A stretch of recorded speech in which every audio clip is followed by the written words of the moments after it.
Hola a todos, hola Armando, ¿cómo estás? ¿Cómo está Ricardo? Hoy, hoy vamos a hablar del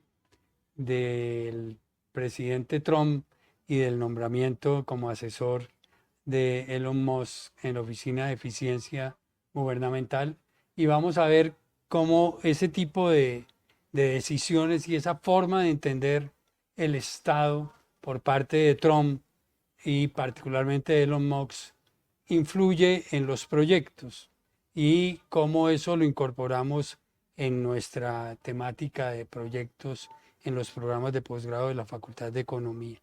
Entonces, ¿qué fue lo que pasó?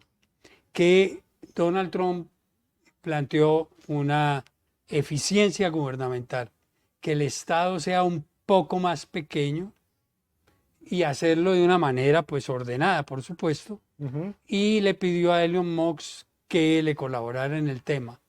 Pero entonces me gustaría que habláramos de qué significa eso del tamaño del Estado y a partir de ahí desarrollamos la temática.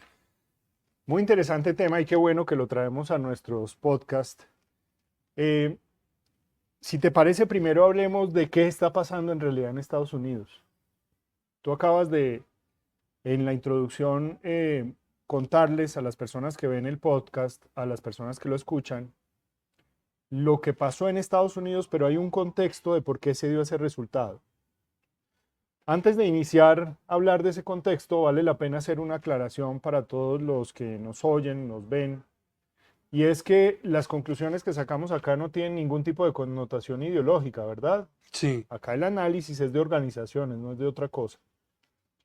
Entonces lo que pasó en Estados Unidos, y me gustaría conocer tu opinión al respecto, es que el país en pleno, a lo largo de los años, empezó a darse cuenta que el sueño americano ya no se estaba materializando. Estados Unidos es un país que se configuró de una manera muy particular, una neorrepública, que todos conocemos por cómo se fundó, cómo se fue desarrollando a lo largo del tiempo, y se basó en unos parámetros centrados en libertad y en que cualquier persona era capaz de lograr un nivel alto de bienestar, ¿te acuerdas? ujú. Entonces la sociedad, por lo que he averiguado con distintas instancias en los Estados Unidos, digamos, empezó a ver que no lo estaban logrando, que todo había cambiado. Entonces decidieron irse en términos de votos a elegir una persona que se supone es capaz de devolverlos a esa senda. Bien, pero ¿eso qué termina representando? Porque es que, y es un poco lo que vale la pena que profundicemos, es que el tamaño del Estado, por ejemplo, a Trump le preocupa eso, que el tamaño del Estado está demasiado grande, que hay mucha regulación, que hay personas dentro del Estado que se han quedado ahí y que esa ideología está permaneciendo. Pero algo que le preocupa mucho es el tamaño del Estado. Ese tamaño del Estado, ¿qué lo termina determinando? O sea, ¿por qué se da un Estado cada vez más grande? ¿Cómo consigue los recursos? ¿De dónde sale ese dinero para poder sostener ese gran tamaño del Estado? Bueno, qué importante discusión la que planteas. Diríamos que la discusión en los Estados Unidos es una discusión, diríamos, en todos los países del mundo. Es decir, todos los países se preguntan hoy día si tener un estado grande es mejor, si tener un estado pequeño es mejor, y hay una discusión que sí pasa por dimensiones ideológicas que básicamente ha sido muy fuerte alrededor del mundo justamente en términos de determinar cuál es la mejor decisión. Lo cierto con respecto a la lógica del Estado es que con el tiempo hemos entendido que necesitamos un Estado, En eso estamos de acuerdo, o ¿cierto? sea, no somos anarquistas. Ni más faltaba. Pero también es cierto algo y es que el Estado, quitándole todas esas historias y todas esas ficciones que hemos construido a lo largo del tiempo, de darle vida propia y unas connotaciones que seguramente no tiene, quitándole eso es simplemente una organización que armamos para que nos solucione algunos aspectos de nuestra cotidianidad, ¿Y cómo la financias? bienes y servicios, por ejemplo, en fin, Sí. ¿cómo la financias? Pues básicamente el valor que construimos como sociedad en conjunto en realidad se genera al interior de los hogares o por interactuación de los hogares. ¿Desde qué punto de vista? Una persona en cualquier país monta una empresa, tiene un pequeño negocio, hace cualquier actividad particular para sobrevivir, produce un bien y servicio, ese bien y servicio entrega valor a la sociedad, lo remuneran por eso y de ese valor creado le traslada un pedacito a esa organización para que lo supla en términos de bienes y servicios. O sea, el valor privado que se genera, una parte se va para el Estado. Una parte se va para el Estado. ¿Y cómo el Estado termina armando eso? Pues lo arma con impuestos, Con ¿cierto? impuestos, Con impuestos. por Y supuesto, los impuestos están presentes en la actividad.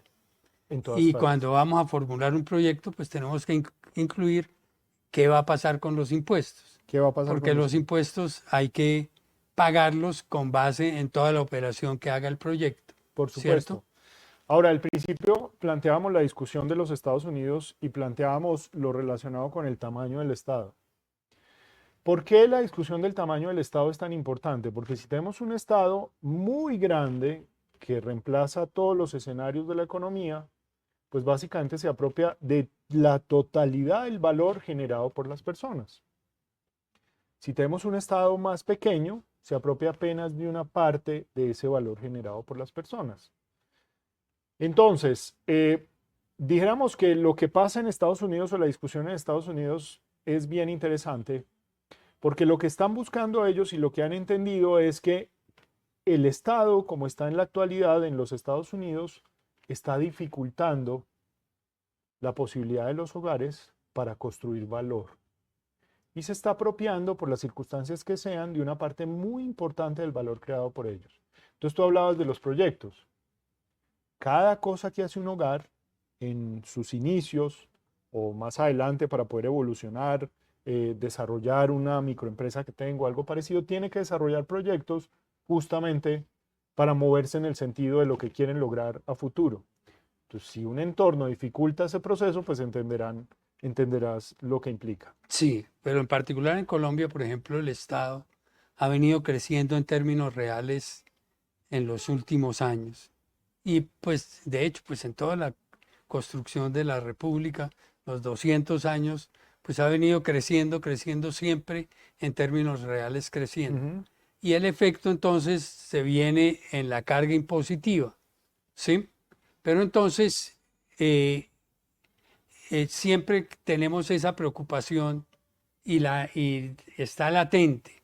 De hecho, hoy día, noviembre del 2024, ya están hablando de una nueva reforma tributaria, que significa en últimas más Más impuestos. impuestos.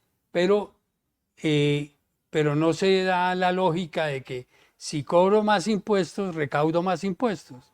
¿Cierto? Esa lógica no es, sí, porque nos pasó con el aumento del IVA del 16 al 19, Ujú. porque esa subida del 16 al 19 alteró todos los mercados, porque aumentó los precios de un día para otro. O sea, algo que valía 116 con IVA pasó a valer 119 de un día para otro. Y entonces eso significó disminución de la demanda o decisiones que toman las empresas para poder atender el mercado y que no le vaya a afectar, ¿cierto? De acuerdo. Una cosa particular de los impuestos que las personas no tienen en mente es que afectan las decisiones de todos los actores de la economía. Lo que asumen algunos de manera muy desinformada, diríamos, es que se instala un impuesto en una economía y los actores tienden a acomodarse. Eso no es cierto en realidad. Es decir, yo estoy variando en realidad un sistema complejo y estoy llevando a las personas que tomen otras decisiones. Por dos efectos particulares que hablábamos en distintos momentos. Uno es distorsiones de mercado y otro es básicamente variaciones en rentabilidad, que tiene que ver con otro podcast que hicimos antes, que era el de bienestar.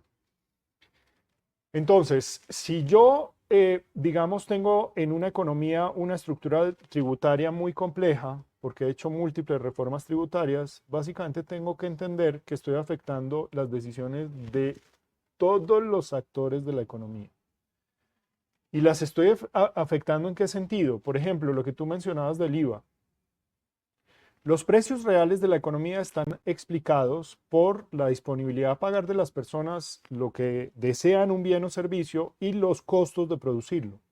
Pero cuando pongo un impuesto, lo que estoy haciendo es poner otro valor artificial para poderle trasladar ese valor creado privado al sector público. Entonces elevo los precios. Cuando elevo los precios, lo que hago es que ciertas personas, ciertos actores dentro de la economía no puedan acceder a ese bien o servicio. También lo que hago en algunas ocasiones es apropiarme de rentabilidad de otros actores.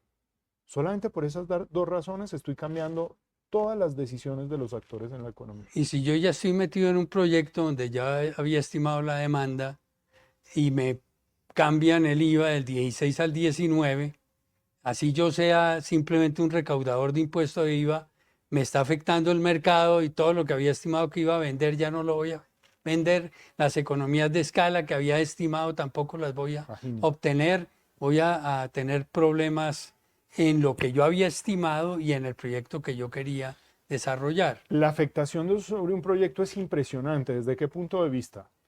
Si yo tengo grabados los bienes y servicios de ese proyecto, estoy distorsionando los mercados donde el proyecto va a comprar los bienes y servicios. Al proyecto le estoy restringiendo, a distintos proyectos le estoy restringiendo de alguna manera acceder a ese bien o servicio porque ya es más alto. Insumos para producir lo que tiene que producir. Eso por un lado. Por el otro lado, lo que tú mencionas, estoy distorsionando los mercados en los que vende. Entonces, menos gente de la que le iba a comprar, le compra por esa distorsión. Pero también estoy distorsionando las decisiones de inversión y apalancamiento. ¿Inversión en qué sentido? Si la rentabilidad por cuenta del traslado de valor que hay que hacer al Estado es menor, pues esos actores se van para otro lado. Si adicionalmente tengo impuestos en el sector apalancador, el sector bancario, en fin, pues estoy distorsionando también el crédito. Entonces ahí tengo múltiples efectos.